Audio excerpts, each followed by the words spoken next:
मतदारसंघात आज सकाळी 7 वाजल्यापासूनच विविध भागात सुरळीतपणे मतदानास सुरुवात झाली. मात्र लोकमान्यनगर भागात तासभर मतदान यंत्र बंद असल्याची तक्रार नागरिकांनी केली आहे. तसंच अन्य एका भागातही मतदान यंत्र बंद होतं, मात्र 15 मिनिटात ते सुरू करण्यात आलं. त्यातही घोडबंदर भागात अनेक गृहसंकुलातील नागरिक सकाळच्या सत्रात मोठ्या संख्येनं मतदान करण्यासाठी बाहेर आल्याचं सुखद चित्र दिसून आलं. प्रत्येक मतदान केंद्रावर मतदान करण्यासाठी येणाऱ्या नागरिकाला मतदान करतेवेळी किमान 2 मिनिटांचा अवधी जात होता. त्यामुळे मतदान केंद्रांवर लांबच लांब रांगा असं चित्र दिसत होतं. घोडबंदर भागातील हिरानंदानी इस्टेट असेल, मानपाडा, वाघभीड, कासरवडवली आणि ओवळा या भागातील नागरिकांनी मोठ्या प्रमाणात सकाळच्या सत्रात बाहेर पडून आपल्या मतदानाचा हक्क बजावला.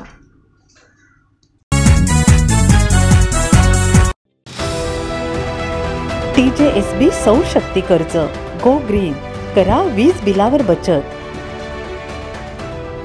आकर्षक व्याजदर, 84 महिने परतफेड कालावधी, 80% लोन, व्यावसायिक आणि उद्योजकांकरता सुद्धा.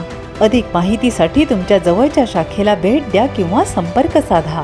1800-223-466 आणि 1800-266-3466.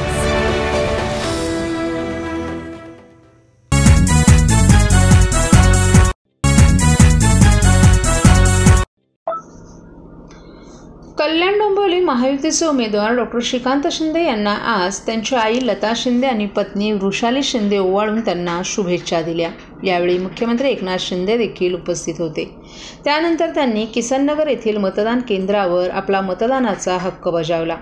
गेल्या 10 वर्षात पंतप्रधान नरेंद्र मोदी यांनी केलेला विकास आणि 2 वर्षात महायुतीच्या सरकारनं केलेलं काम या बळावर मुंबईसह MMR मधील सर्व जागांवर महायुतीचे उमेदवार प्रचंड मतांनी विजयी होतील. येत्या 4 जून रोजी विरोधकांची तोंडं पूर्णपणे बंद होतील असा विश्वासही यावेळी मुख्यमंत्री एकनाथ शिंदे यांनी व्यक्त केला.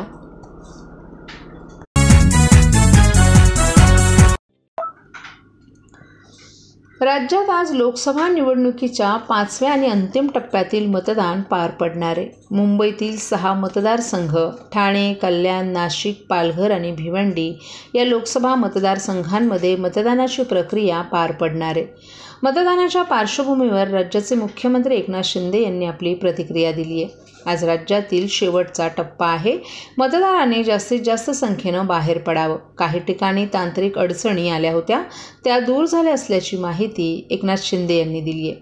बोगस मतदान करण्याची आम्हाला गरज नाही. ज्यांना पराभव दिसतोय, ज्यांनी हत्यारं टाकली आहेत, त्यांना अशी वक्तव्य सुचत असल्याची टीकाही एकनाथ शिंदे यांनी विरोधकांवर बोलताना केली. फतवे काढणे ही आश्चर्यकारक आहे. असं घडणं चुकीचं आहे. विकास आम्ही करतोय. कोणत्या जातीला, धर्माला आम्ही विकासापासून लांब ठेवणार नाही. पंतप्रधान नरेंद्र मोदी हे देशाचं नेतृत्व करीत आहेत. जे 50-60 वर्ष काँग्रेसला करता आलं नाही ते नरेंद्र मोदींनी केले. युवा पिढी देश घडवणारी पिढी आहे. त्यांच्यासाठीच आम्ही काम करतो असंही एकनाथ शिंदे यांनी सांगितलं. युवकांनी बाहेर येऊन मतदान करावं असं आवाहन देखील एकनाथ शिंदे यांनी केले.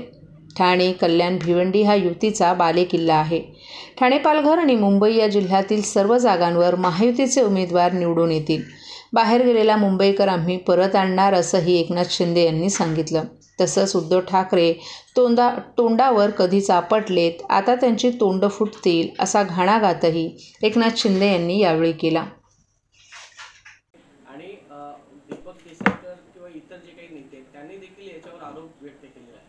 खरं म्हणजे असं पहिल्यांदाच पाहायला मिळतं आहे की फतवे काढण्याचा प्रकार. खरं म्हणजे धार्मिक जे लोक आहेत, ज्यांना धार्मिक अधिष्ठान आहे, आध्यात्मिक अधिष्ठान आहे, त्यांनी अशा प्रकारची जाहीर वक्तव्य करणं हे लोकशाहीमध्ये घातक आहे.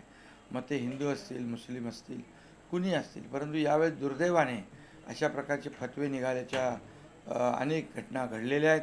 शेवटी आम्ही विकासाचा मुद्दा घेऊन पुढे जातो आहे. विकास हा सगळ्यांनाच मिळणार आहे. विकासाचे लाभार्थी सगळेच हिंदू असतील, मुस्लिम, शीख, इसाई सगळे असतील.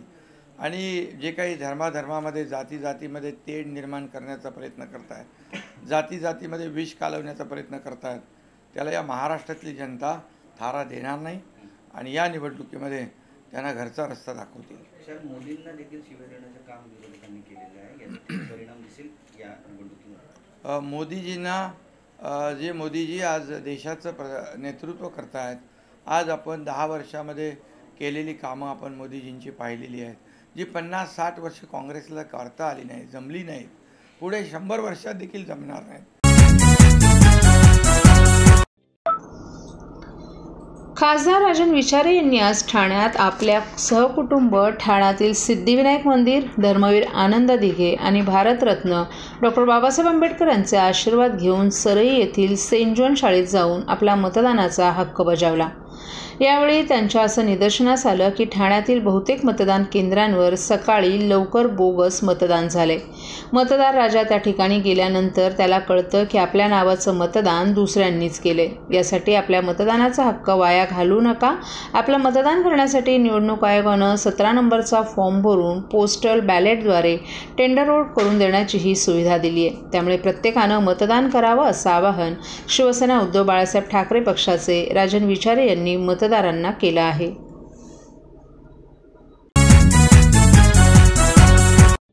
सर्व नागरिकांना आवाहन करण्यात येत आहे की सध्या डासांमार्फत पसरणाऱ्या डेंग्यू या आजाराचा प्रसार रोखण्यासाठी प्रत्येकाने पुढील प्रमाणे कार्यवाही करावी. डेंग्यू आजार एडिस इजिप्ती हा डास चावल्याने होतो. या डासांची पैदास साचलेल्या किंवा साचवलेल्या स्वच्छ पाण्यामध्ये होते. 8 दिवसांपेक्षा जास्त दिवस पाणी उघडे व साचून राहिल्यास त्यात डास अंडी घालतात.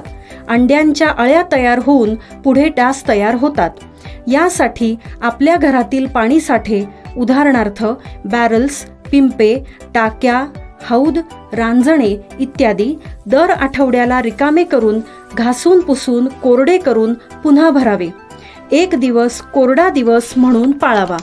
पाणी साठ्यांना घट्ट झाकणे बसवावीत किंवा जुनी साडी, चादर, धोतर यांनी बांधून झाकून ठेवावीत, म्हणजे डास त्यात जाऊन अंडी घालणार नाहीत. घराच्या गच्चीवर, आजूबाजूला, अंगणात कोठेही पाणी साचू देऊ नये. भंगार सामान उघड्यावर टाकू नये. उदाहरणार्थ टायर्स, प्लास्टिक सामान, कुंड्या, टाकाऊ वस्तू इत्यादी. अशा सामानात पावसाचे पाणी साठून त्यात डेंग्यूच्या डासांची पैदास होते.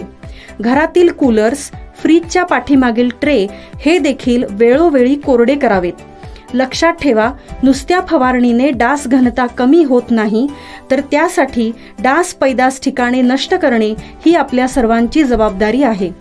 कोणताही ताप अंगावर न काढता जवळच्या शासकीय रुग्णालयात मोफत औषधोपचार घ्या. अशा प्रकारे नागरिकांनी सहकार्य केल्यास डेंग्यूचा प्रसार रोखणे सहज शक्य आहे.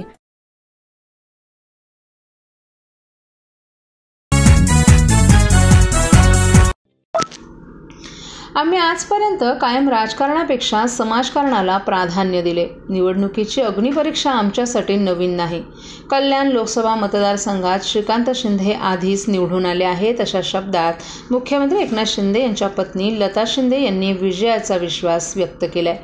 ठाण्यात लोकसभा निवडणुकीचं मतदान केल्यानंतर त्या प्रसारमाध्यमांशी बोलत होत्या. यावेळी त्यांनी ठाण्यातील मतदारांना महायुतीचे उमेदवार नरेश म्हस्के यांना मतदान करण्याचं आवाहन केलं.